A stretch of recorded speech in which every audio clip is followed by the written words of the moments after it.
Hi guys, हम पढ़ रहे हैं लीनियर रेसिस और लीनियर रेसिस में स्पेसिफिकली हम कर रहे हैं क्वेश्चन मीटिंग्स का।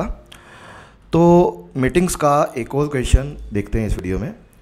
सो स्टेटमेंट सेम है, there are two places x and y 200 kilometre apart from each other. Initially two persons p and q both are at x.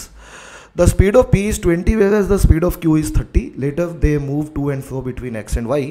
If they meet third time each other at point c somewhere between x and y, then the ratio of distances of cx and cy is.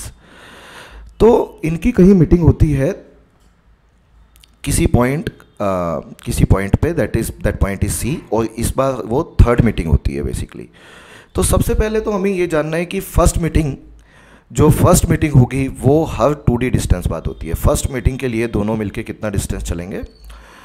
First meeting के लिए दोनों मिलके 2D distance चलेंगे। Second meeting के लिए दोनों मिलके 4D distance चलेंगे, और थर्ड मीटिंग के लिए दोनों मिलके 6D डिस्टेंस चलेंगे। ये 2D से बढ़ता रहता है। ऐसे ही फोर्थ मीटिंग तक दोनों मिलके कितना डिस्टेंस चलेंगे? 8D एंड सोन। तो फिलहाल हमें ये देखना है कि थर्ड मीटिंग तक अगर दोनों ने मिलके 6D डिस्टेंस चला है तो उसमें से किसी भी एक पर्सन का आप निकाल लो। वी नो दैट कि दोनों केस P और Q दो लोग दिए हुए हैं, दोनों का स्पीड्स का रेशो कितना है? दोनों के स्पीड्स का रेशो 20/30, दैट इज बेसिकली 2:3 है। तो because time is constant, third meeting तक भी जितने टाइम P चला सेम टाइम Q चला, सेम टाइम सेम जगह।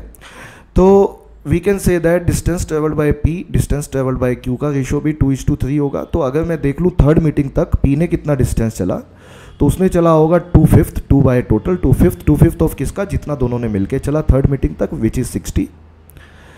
तो अगर मैं इसकी वैल्यू निकालता हूँ, this comes out to be 2/5 of 6 into D कितना है? 200 है, तो ये 40 आएगा आपका। और this value comes out to be 480 kilometres. तो 480 किलोमीटर्स पी ने डिस्टेंस चला। अब कैसे चला होगा वो देख लेते हैं। तो बेसिकली दो पॉइंट थे हमारे क्वेश्चन में, सिचुएशन में दो पॉइंट थे, एक एक्स पॉइंट था, दूसरा वाई पॉइंट था। पी और क्यू दोनों ही यहाँ से चले थे।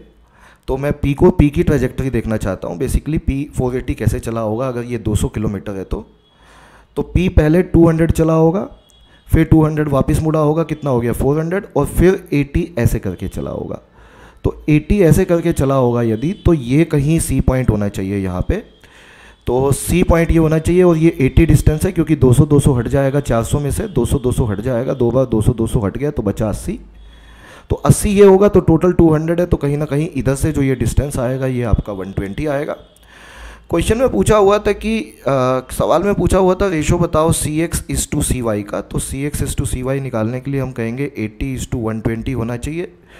40 पे कटेगा तो 2:3 होना चाहिए। 2:3 सवाल का आंसर बनता है। यही क्वेश्चन का सही आंसर है। Answer option C would be the right answer of this question.